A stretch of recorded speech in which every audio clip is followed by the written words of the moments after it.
Existe esperança para uma família onde há favoritismo e engano? No estudo de hoje, nós vamos analisar uma família com muitas feridas, mas que continuou sendo alvo da graça divina, mesmo quando tudo parecia perdido. Está no ar mais um programa Escola Bíblica.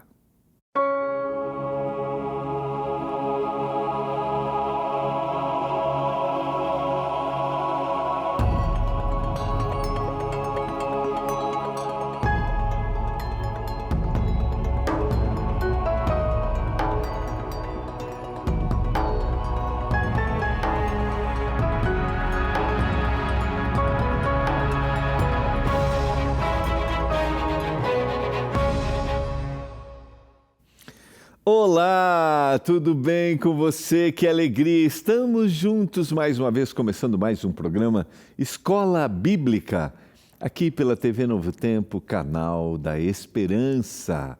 No programa Escola Bíblica, nós temos a oportunidade de estudar as nossas revistas Esperança e também os estudos que são produzidos pela nossa Escola Bíblica Digital e que são disponibilizados para você através da nossa instrutora bíblica virtual, a Esperança. Que alegria, que bom estarmos juntos para estudar a Bíblia. Estamos estudando nesta nova temporada a nossa revista Esperança Lar Doce Lar. E como eu mencionei na semana passada, sempre quando a gente vai abordar esse assunto, nosso coração fica quentinho, né? Fica transbordando de alegria e de reflexões, de preocupações, porque a gente está falando de um desejo que todos nós temos. Quem não deseja ter um ambiente familiar agradável? Quem não deseja, ao final de cada dia, poder voltar para casa em um lugar em que a gente se sinta acolhido, amado, onde a gente pode compartilhar os nossos sonhos, os nossos objetivos. Você já pediu a sua nova revista Esperança Lar Doce Lar? Ainda não? Então você pode pedir agora. Uma das maneiras que você pode pedir é mandando uma mensagem para o nosso WhatsApp, ele está aparecendo aqui, ó, na sua tela, é o 1298244 4449. 1298244 4449. Só você escrever que você dá um oi, eu quero receber o estudo, e aí você vai receber o link, vai clicar nesse link, vai fazer o seu cadastro, e aí você coloca lá a revista que você deseja receber, que é a revista Esperança Lar Doce Lar. Se você quer ser atendido pela nossa equipe, você pede e a nossa equipe vai entrar em contato com você. Mas você também pode ligar, se você quiser fazer a sua ligação direto agora para os nossos atendentes, é só você ligar o 0 operadora 12 21 27 31 21. 0 operadora 12 21 27 31 21. Peça sua revista Esperança Lar Doce Lar. Como trabalhar os problemas familiares, como trabalhar as nossas diferenças, como ter novos comportamentos para velhas dores, como tratar as feridas herdadas do contexto familiar, o tema do perdão. Esses são alguns dos temas que você vai encontrar aqui na revista Esperança Lar Doce Lar. Lembrando que nosso material ele é distribuído sem nenhum custo, é só você pedir. Pode acreditar que não há nenhum custo. Hoje nós vamos conversar um pouquinho mais dentro destes exemplos bíblicos que nós temos apresentados na Bíblia. Porque a Bíblia apresenta a vida como ela é, as famílias como elas eram, com seus desafios. E de alguma forma a gente se assemelha. Em algum ponto você vai encontrar identificação. E hoje nós vamos explorar uma outra descrição, uma outra narrativa bíblica de um outro contexto familiar e tirar lições para a nossa vida, reflexões e aquilo que a gente puder mudar no contexto que a gente está vivendo, vamos mudar Algumas coisas nós vamos ter que pedir perdão e reconhecer os nossos equívocos. Vamos orar? Senhor, muito obrigado porque estamos juntos para estudarmos a Tua palavra mais uma vez, nos dê entendimento, compreensão. Eu clamo em nome de Jesus Cristo que a Tua mão se estenda sobre cada família nesse momento, que o Senhor os cerque. Alguns estão me assistindo e vivem bons momentos. Outros estão enfrentando desafios. Alguns me assistem numa casa simples, outros talvez num lugar sofisticado. Não importa. O que cada um deve perceber, meu Pai, é que o Teu olhar está sobre cada casa e o Senhor deseja abençoá-los. E eu clamo por essa bênção, em nome de Jesus. Amém. Vamos lá, vamos ao nosso estudo. Abra a sua Bíblia, vamos mergulhar no texto bíblico. Vamos para a Bíblia com aquilo que a gente quer ouvir dela, não com as nossas ideias, porque esse é um desafio que a gente tem, né? Quando a gente vai para o texto bíblico. Vamos aprender mais no texto bíblico para a gente viver em família e termos a nossa casa um ambiente agradável. Eu quero convidar você, o texto que a gente vai ler está em Gênesis capítulo 27, mas me permita ler o capítulo 25, porque eu quero voltar um pouquinho na história, só um pouquinho, porque nós vamos aqui pegar já a história em um momento em que esses dois filhos, Jacó e Esaú, já são adultos, já têm a sua vida definida, né? Quase definida. A gente vai ter definições maiores ainda no futuro, quando a gente explorar a história de Jacó. Mas Isaac já está velho, né? Isaac é o filho da promessa, lembra? No contexto bíblico, não sei se você conhece a história, é aquele filho da promessa que o Senhor fez para Abraão, para Sara e para Abraão. E aqui ele já está velho. Mas eu quero voltar um pouquinho no capítulo 25, onde tem a descrição do nascimento desses dois filhos. E diz o texto assim, capítulo 25, a partir do verso 19. São estas as gerações de Isaque, filho de Abraão.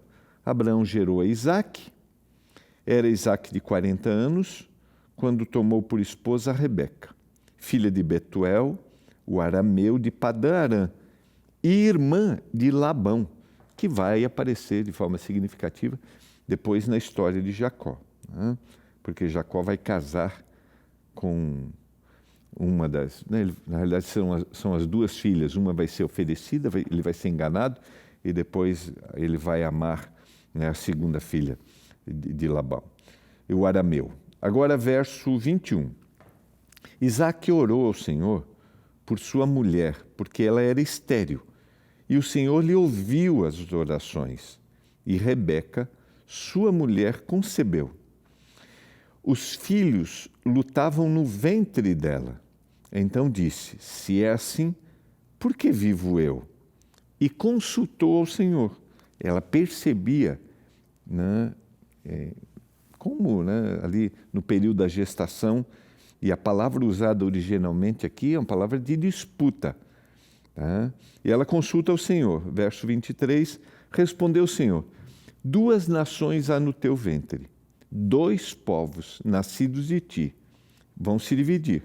Um povo será mais forte que o outro, e o mais velho servirá ao mais moço. Cumpridos os dias que desse à luz, eis que se achavam gêmeos no seu ventre. Saiu o primeiro ruivo, todo revestido de pelo, por isso chamou Esaú. Depois nasceu o irmão, segurava com a mão o calcanhar de Esaú, diz o texto. Por isso lhe chamaram Jacó. Era Isaque de 60 anos, quando Rebeca lhes deu a luz. Me permita só um pouquinho, consegue ir comigo aqui o nascimento, a disputa, e isso traz significado para o decorrer da história. E agora essas informações também, olha o que diz o texto. Cresceram os meninos, Esaú saiu perito caçador, homem do campo. Jacó, porém, homem pacato, habitava em tendas. Isaque amava a Esaú, porque se saboreava de sua caça. Rebeca, porém, amava a Jacó.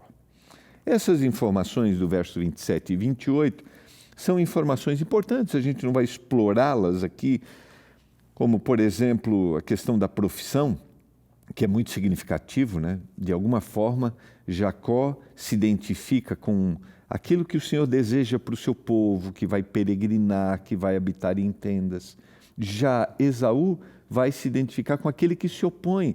Se a gente vai, por exemplo, no livro de Gênesis, a gente vai encontrar Nimrod, que está dentro, ligado à Torre de Babel, aqueles que se opõem a Deus, como um caçador. Mas não é o caso aqui.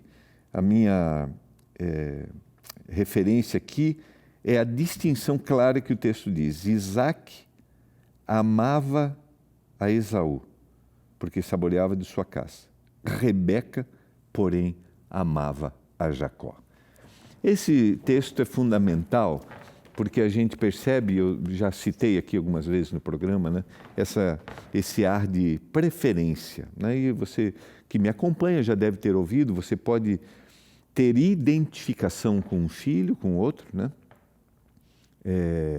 Mas apresentar essa preferência, isso pode ser muito prejudicial para o relacionamento e para a própria constituição familiar. Você pode, em determinado momento, você ter muito mais proximidade também por uma questão de necessidade, às vezes. Às vezes você tem mais proximidade por uma questão de temperamento também, de quem você é, do seu próprio jeito de ser. Aquele que se identifica muito com você, às vezes pode ser aquele que você vai ter mais dificuldade de aproximação. Estou falando entre pais e filhos, tá? E aquele que talvez seja um pouco diferente, um pouco mais dócil, se você tem, né? Se você é um pouco assim mais firme, um pouco mais assertivo, esse você vai ter mais proximidade. E o texto diz claramente que havia predileção. Essa predileção, ela vai continuar no texto bíblico, por exemplo, depois Jacó vai ter predileção por José, né? Por Benjamim, e por José de forma muito clara, né? E isso apresenta dentro do texto bíblico vários contextos familiares, dentro dos vários contextos familiares, uma coisa que é a disputa, que é o conflito. E essa predileção fez com que a disputa continuasse, e eles crescessem com isso, e ouvissem também daquilo que era culturalmente essencial, e a gente vai ver agora, que é a questão da primogenitura, e daquilo que o Senhor havia revelado, que o mais velho iria ser servo do mais novo. Mas dentro da estrutura familiar, dentro da estrutura cultural, quem deveria ter poder seria o primogênito, o primeiro que no caso era Esaú. Quando Isaac envelheceu e os seus olhos se enfraqueceram, ele percebeu que estava, né, nos últimos momentos da sua vida, a ponto de não mais poder ver, chamou Esaú, seu filho mais velho, e lhe disse: meu filho. Esaú respondeu: aqui estou. Esse é um chamado para a bênção. E lembra que na história ele havia vendido lá por um momento, isso é uma outra análise, a sua primogenitura para o seu irmão, né? O pai lhe disse: estou velho e não sei o dia da minha morte. Pegue agora as suas armas, a sua aljava, o seu arco, vá ao campo e apanhe para mim alguma caça. Faça uma comida saborosa, como eu aprecio, e traga aqui para mim, para que eu coma e abençoe você antes que eu morra. A primogenitura dava bênção, era uma bênção material, era uma bênção espiritual, ela tinha um significado para a família. Rebeca esteve escutando enquanto Isaac falava com Esaú, seu filho. E Esaú foi ao campo para apanhar a caça e trazê-la. E olha só agora o que diz no verso 6. Então Rebeca disse a Jacó: seu filho. Olha que isso aqui é importante. Disse a Jacó, seu filho. Lembra o que a gente leu? Que Isaac amava a Esaú e Rebeca amava a Jacó. Então ela faz uma referência ao seu filho, né? Como se fosse de posse.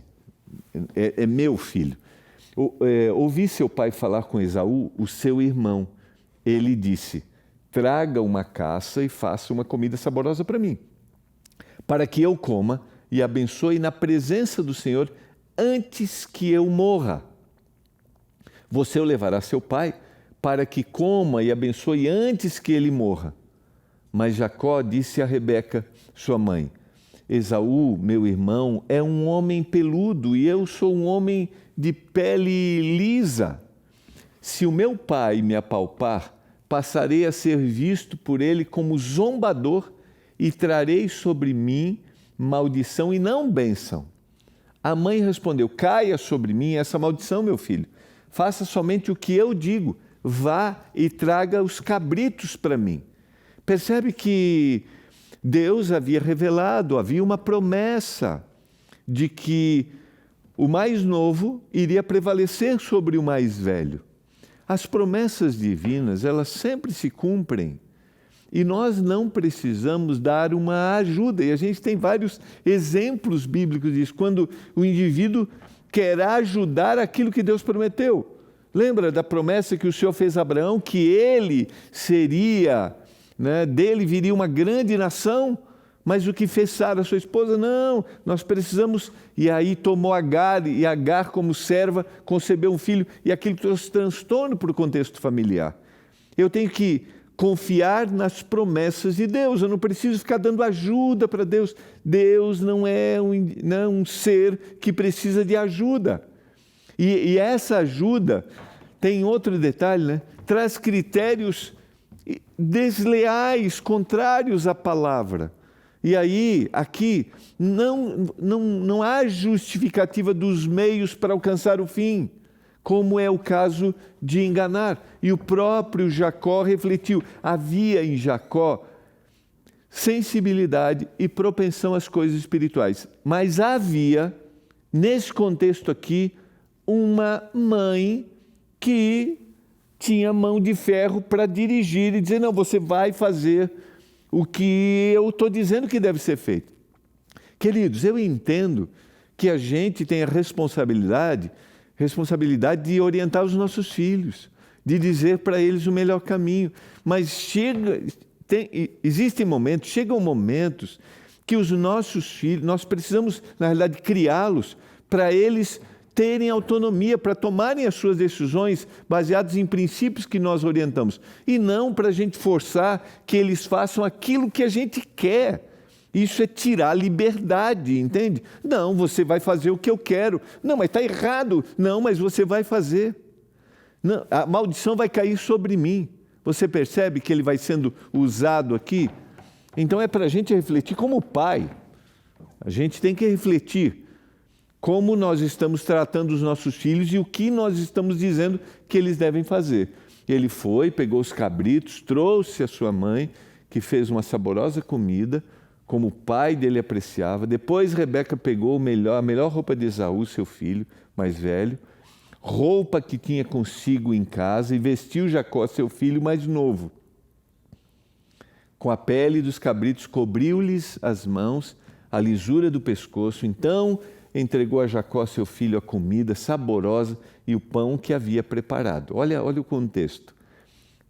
E aqui, só para a gente voltar ao tema do favoritismo, que é significativo nessa história. Quando o favoritismo entra no lar, a unidade se perde e o conflito se instala. Percebeu? E esse conflito foi gerado pelos pais, porque os pais são os mentores desta ideia. Somos nós, pais, que criamos na cabeça dos nossos filhos, muitas vezes, esta ideia de preferência que vai ser prejudicial. O que vai gerar o favoritismo? Vai gerar conflitos. E os conflitos geram separação. Enquanto os irmãos deveriam ser unidos ali, estarem com o mesmo propósito, terem o mesmo objetivo, essa ideia de favoritismo faz com que eles tenham conflitos e separem, é o que vai acontecer na história. Tudo por uma visão equivocada de que eu não estou confiando inteiramente que Deus vai cumprir sua promessa. Eu acho que eu sou agente.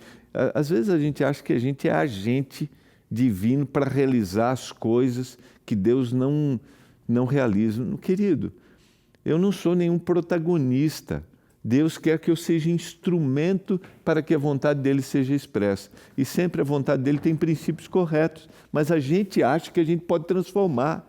A gente acha que a gente pode transformar esse mundo. A gente acha que o poder está nas nossas mãos. E a gente ainda reivindica a ação de Deus para que Deus nos faça realizar as coisas. Aí eu estou trazendo salvação pelas obras, eu me torno um instrumento. E não é isso que Deus quer, não é isso que Ele deseja. E aconteceu que depois que Isaac abençoou Jacó, e esse tinha acabado de sair da presença do seu pai, chegou Esaú, seu irmão, vindo da sua caçada. Há um diálogo ali, é bem interessante, depois você pode ler o capítulo inteiro, de dúvida, né? Do próprio Isaac diante daquele cenário, mas ele abençoou, e o irmão veio agora com a caça. Ele também fez uma comida saborosa e levou para o seu pai. Ele disse: levante-se, meu pai, coma da caça do seu filho, para que o Senhor me abençoe. Então Isaac, o pai dele, perguntou: quem é você? Ele respondeu: sou seu filho, o seu primogênito, eu sou Esaú. Isaac estremeceu, sentindo uma violenta comoção, e disse: mas então quem foi aquele que apanhou a caça e trouxe para mim? Eu comi tudo antes que você chegasse, e o abençoei, e ele será abençoado. Ao ouvir tais palavras de seu pai, Esaú deu um grito cheio de amargura e disse: abençoe também a mim, meu pai. Mas Isaque respondeu: seu irmão veio e com astúcia tomou a bênção que era sua. Queridos, escolhas erradas nunca afetam apenas quem as faz. Eles atingem todo o lar. O que vai acontecer? Depois da morte, diz o texto bíblico, que nesse cenário, o verso 41 vai dizer assim, passou Esaú a odiar a Jacó por causa da bênção com que seu pai tinha abençoado, e disse: vêm próximos os dias de luto por meu pai, então matarei a Jacó, meu irmão. E chegaram aos ouvidos de Rebeca essas palavras de Esaú, seu filho mais velho. Ela, pois, mandou chamar a Jacó, seu filho mais moço, e disse: eis que Esaú, teu irmão, se consola a teu respeito, resolvendo matar-te. Agora, pois, meu filho, ouve o que eu te digo, retira-te para a casa de Labão. Uma escolha equivocada, querido, atinge todo o contexto familiar. Eu quero falar para a gente que é pai, porque normalmente a gente direciona, em determinada fase da vida, as escolhas erradas que os nossos filhos fazem. Mas as escolhas que nós estamos fazendo, as escolhas que a gente está fazendo como indivíduos, têm proporcionado bênção para a nossa casa? Ou as escolhas que a gente está fazendo têm proporcionado maldições? E são pequenas escolhas, sabe? São coisas do cotidiano. É aquilo que às vezes é o que eu vou assistir, é o que eu procuro ler, sabe? Essas pequenas coisas são vistas pelos nossos filhos e vai trazer para a vida deles consequências. Não é sobre mim só, é sobre todos. Talvez esse seja um detalhe importante para a gente pensar. Não é sobre a minha escolha pessoal, é que a minha escolha está contagiando toda a minha família. Vamos na sequência. Eu queria que você pensasse um pouquinho nisso. Enganos e mentiras no lar resultam em dor, em separação, em medo e fuga. Jacó vai embora dali. Ele nunca mais vai se encontrar com a sua mãe em vida. Ele não vai voltar para casa. Agora, diante desse cenário, o que Deus faz? O que você acha que Deus faz? Você sabe que uma das coisas mais difíceis que a gente tem para entender é a misericórdia divina. Deus é justo, mas o nosso olhar de justiça muito mais é um olhar de vingança, enquanto que o olhar divino é um justo misericordioso. Difícil para a gente entender, né? Difícil porque nós desejamos punição. O verso 28, o capítulo 28, verso 10 e 11 diz que Jacó partiu de Berseba e seguiu para Harã, quando chegou a certo lugar. Ali passou a noite, porque o sol já se havia posto. Pegou uma das pedras do lugar, fez dela o seu travesseiro e se deitou no mesmo para dormir. Ele teve que ir, ele teve que fugir. E naquela noite ele sonhou, e eis que estava posta na terra uma escada cujo topo atingia o céu, e os anjos de Deus subiam e desciam por ela. E eis que o Senhor estava perto dele e disse: eu sou o Senhor, Deus de Abraão, seu pai, Deus de Isaque. A terra em que agora você está deitado, eu darei a você, e eu darei a sua descendência. A sua descendência será como o pó da terra. Você se estenderá para o oeste, para o leste, para o norte, para o sul. E você e a sua descendência serão benditas de todas as famílias da terra. Eis que eu estou com você, eu vou te guardar por onde quer que você for. Farei com que você volte para esta terra, porque não abandonarei até que eu cumpra aquilo que eu prometi a Abraão, aquilo que eu prometi a Isaque. E você será esse meio. Quando Jacó despertou do sono, disse: na verdade o Senhor está nesse lugar. E eu não sabia. E temendo disse: quão temível é este lugar. E a casa de Deus é a porta dos céus. No momento de maior fragilidade, Jacó está sozinho, fugindo e carregando sua culpa. Nesse momento de fragilidade, Deus se manifesta, pois a sua graça alcança pessoas imperfeitas em lares feridos. Esse é Deus. Esse é Deus. No nosso olhar, a gente diria: ele merece a punição, ele vai ter as consequências, queridos, ao longo da vida. Mas esse é Deus. Deus tem um olhar para toda a casa, para toda a família. Não importa o que aconteceu, Deus é capaz de transformar. Deus é capaz de criar um outro ambiente. Deus é capaz, mesmo naquilo que Ele não desejou, de colocar as peças agora em um novo lugar e dar vida. Porque diante dos nossos erros, nesse quebra-cabeça da vida em que a gente coloca uma peça no lugar errado, Deus vai lá e diz assim: vou criar aqui um outro cenário. Esse é Deus. Eu quero orar agora. Você percebe a misericórdia divina? Você percebe o que Deus pode fazer na sua casa, o que Deus pode fazer com a sua família? Você quer se colocar diante do Senhor, não importa o que aconteceu. Deus é capaz de transformar. Pai, obrigado pela Tua palavra. Obrigado porque o Senhor é misericordioso. Diante das decisões equivocadas, diante do erro, o Senhor transforma. Porque o Senhor está aqui. O Senhor está em cada casa, o Senhor está com cada família. Que cada um se sinta assistido, olhado, amado e cuidado por Ti, meu Deus. Por favor, que cada um encontre misericórdia no Senhor. Eu clamo, em nome de Jesus. Amém. Foi muito bom estarmos juntos. Não esqueça, a misericórdia do Senhor está aí sobre sua casa. Ele deseja transformar, não importa o que aconteceu. Amanhã a gente volta, porque a gente tem mais histórias para a gente aprender.